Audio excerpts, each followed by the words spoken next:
Page 12, themes from Hungarian Rhapsody No. 2. It's themes, multiple melodies from the Hungarian Rhapsody.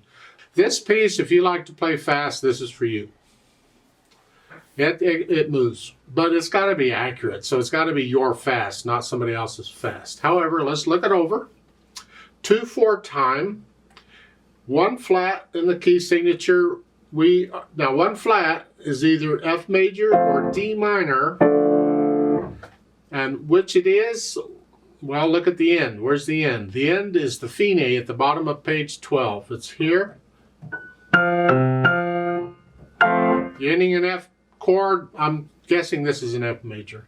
Then the hands, they're moving around quite a bit. You're starting here, 1 and 2 and 1. So it's tied. 1 and 2 and 1. And then crossover for one note. This is like an F major scale. Make sure you can do the F major scale at least 1 octave. And third line down, now you have an AVA over the notes. So you're in position. It's up here. 1 and 2. It's like you were doing at the beginning. You're just an octave higher. Crossroad just for one note. It's an F major scale. Now on these last 2 measures there on page 12, that'd be 4. Those are awkward fingers. And this moves. So in my opinion, once you get there, you can do 2 and 3 and use these fingers. Makes it a little easier. So it's just the last 2 measures again is 4, 2, 3. And like so. Then top page 13, the AVA goes away. You come down here. 1 and 2 and 3 and 4 and 1. And you're thinking, well, this isn't hard. Yeah, actually, wait till I add the left hand. This is something I struggle with. Go down to the third line. You have a rest to move down. 1 and 2. Thumb. Don't forget the B flat. It's in the key signature. And then here. So now we're in this position. It's a broken chord there in the last line. And I recommend 4 on the G. Now we just changed position to a different chord. So again, 4 here. That way you're in position. 5 and a left hand. Well, broken chords, mostly. Just rock these back and forth. That's really all it is for the first page. Let's go to page 13. Now the left hand gets the melody. 1 and 2 and 2, and then a 2-1, chromatic, 5, and a 2-1, and I recommend on the second line of the first inning there, the last 2 minutes, the first, just reach up in the second finger, so I don't have to cross over. I don't cross the thumb if I don't have to, so that second line would be that. 1 and 2 and here. Then you'd repeat, or let's go on. Third line, E, B flat. And then an F. And if you don't want to be up in here, then you'd have to do here. And that's a stretch. So if you can, go ahead and do that. If it'll help you, do a 2. Depends on which finger is narrower. So if it's 2, you do 2, 4. But depends on the size of your hands. I don't know.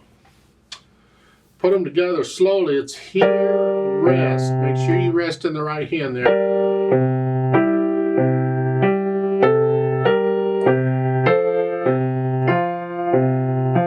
Top of page 13, this is the part that I struggle with. It's because of 1 and lift up, you're not resting the right hand, but connect this left hand.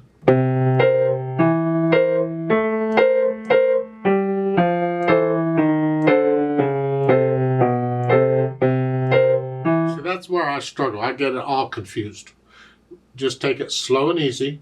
You have here, and then here, and then here, and then here, and then 2 of these, and then here, here, here,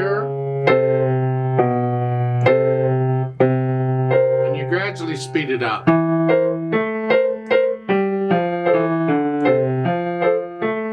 Ugh, I struggle with that. Third line down.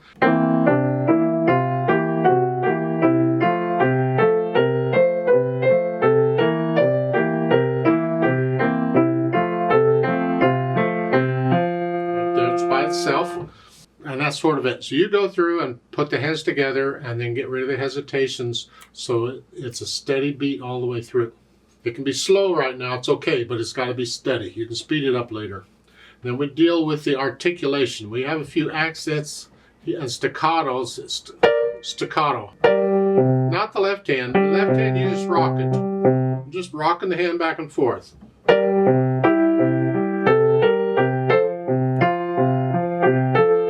And go ahead and connect all this together.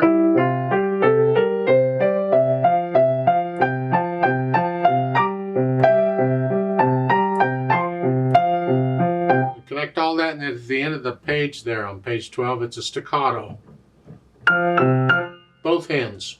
And then on page 13, accent. If you want to separate those slightly, go ahead. If you want to connect them, that's up to you. But the right hand is staccato, short.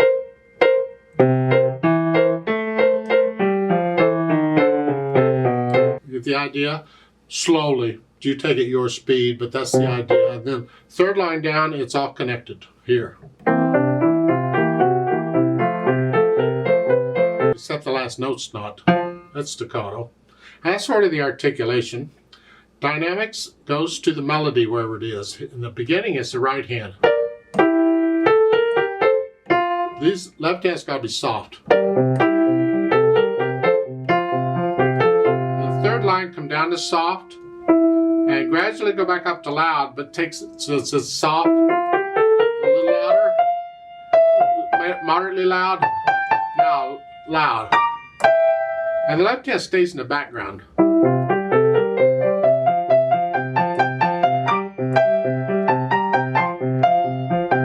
And again, last line, soft and crescendo. Page 13. Now it's the left hand gets the melody. I don't know that you need accents on them, but go ahead. If you're going to accent, you simply play them very loud. The right hand's in the background. And then they're not accented on these. So watch on that one.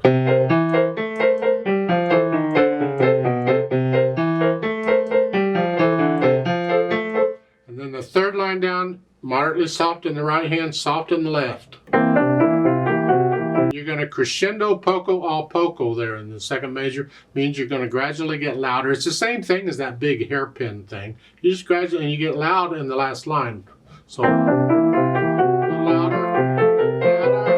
Now you're loud in the right hand. The left hand's still in the background. And that's sort of the dynamics. It takes a while. Get to know it well enough you can feel this dynamics. So while you're still struggling with notes and articulation and all that, I wouldn't worry too much about the dynamic. Then the speed. Well, good luck with that. Vivace is really fast. It's not as fast as there is. There's faster than this, but this is faster than Allegro. This is moving.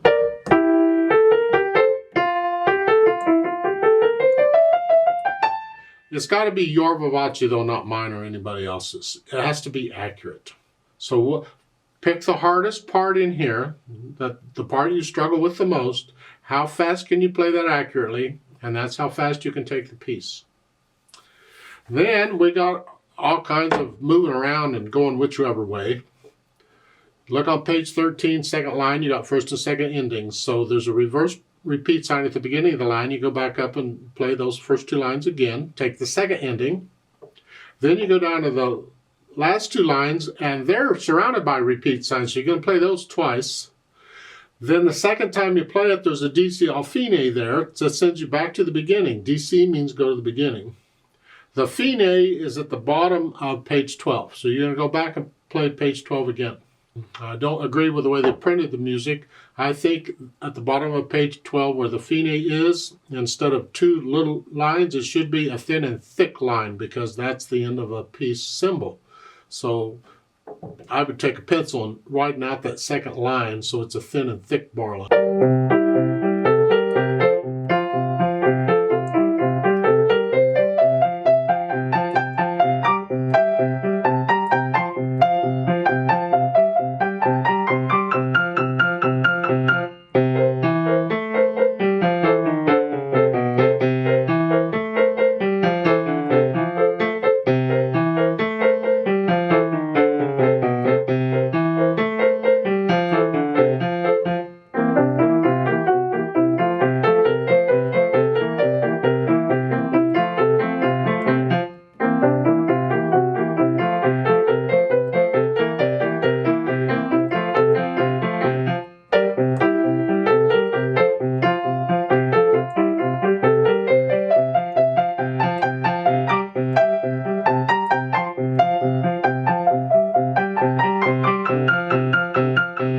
Let's play it together very slowly to double check everything. Not going to do any dynamics. I'll give us 2 counts since there's 2 beats in a measure. Ready and go and.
Repeat.